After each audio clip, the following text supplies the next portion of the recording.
All right, let's get into it. Today, we are going on a journey through the 22nd gene key. And this is a really fascinating one. It's a transformational path that can take us from a state of dishonor all the way to a state of grace.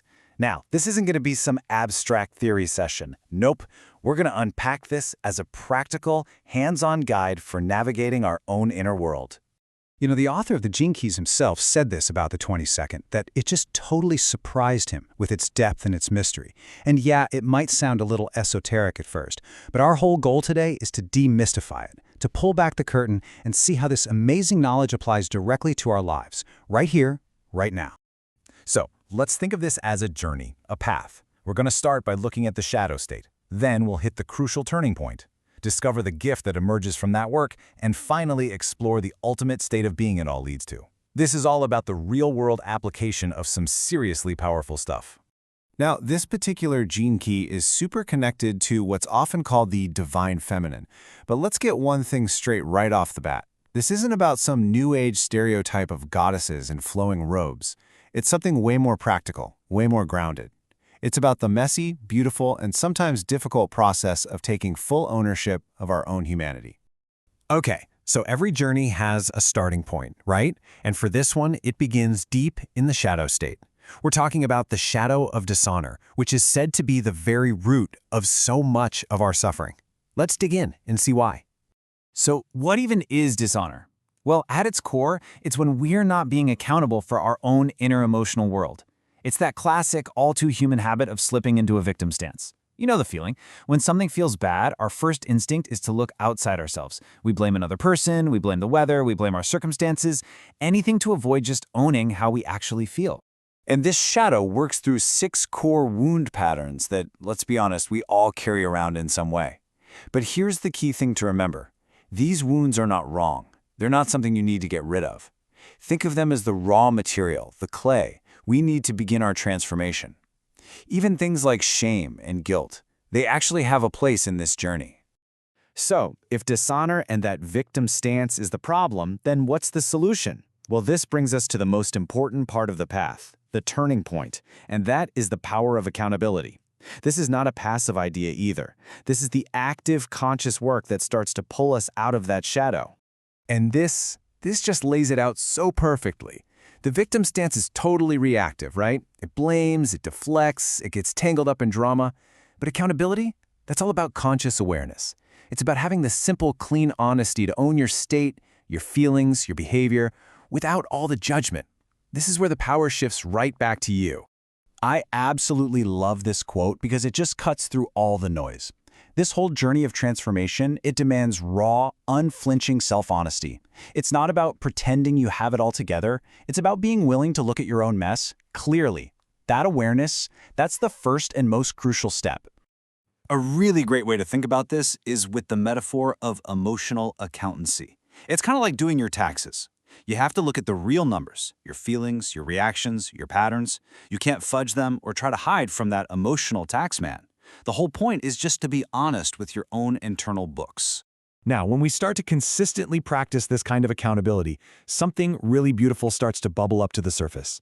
And this is the gift of graciousness.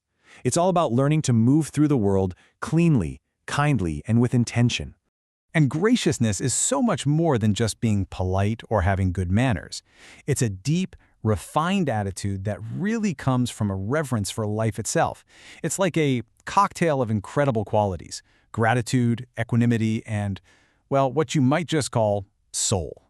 It's the practical, day-to-day expression of a settled inner world. And it is absolutely not about being perfect. There's this wonderful metaphor of a weathered old elm floor. You wouldn't sand it down until it's perfectly smooth, right? No, you'd leave the saw marks, the history. It's soft to the touch, sure, but it carries a story, and that's graciousness. It's authentic, it's a little gritty, and it's deeply, beautifully human. So what this means is that graciousness is really a refined skill. It's a balancing act. It's learning how to be careful and considerate with others without being driven by fear. It's knowing how to be warm without suffocating someone. And this one's huge. It's about being candid and honest without being cruel. It really is a high art of human interaction. And this whole practice of graciousness, it doesn't just make our lives better, It actually prepares the ground for something even more profound. It opens us up to the final stage of this whole path, learning to embrace moments of grace. I mean, it's a word we hear all the time, right? But what does it actually mean? What is this state we're all supposedly aiming for? Well, the poet Wordsworth had this beautiful term for it, spots of time. And these are those magical, totally unexpected moments that just stop you.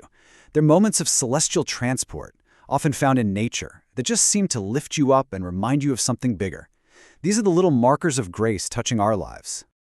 Just imagine seeing a rare, tiny bird like a goldcrest just sitting on a hedge. It's this fleeting moment, this little flash of gold that stops you dead in your tracks. You can't force it to happen, you can only be open enough to notice it. That's a spot of time. That is a moment of grace. But here's the thing. Grace isn't only about these beautiful, uplifting moments. It's also found in how we handle our screw-ups. It's buried deep inside every single shadow. How cleanly, how openly, how accountably we deal with it when we fall flat on our face, that's where grace truly lives. So, to recap this whole amazing journey, it all starts by acknowledging our shadow patterns of dishonor. From there, we put in the work and practice active accountability. That practice then cultivates the gift of graciousness in our daily lives, which in turn prepares us and opens us up to receive those beautiful, fleeting moments of grace. And that brings us right back to where we started.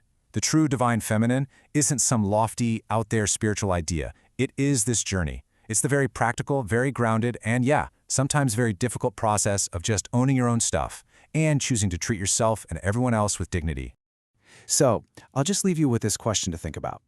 After seeing this incredible path laid out, with all its shadows and all its potential for light, how will you choose to honor your own unique journey? Today.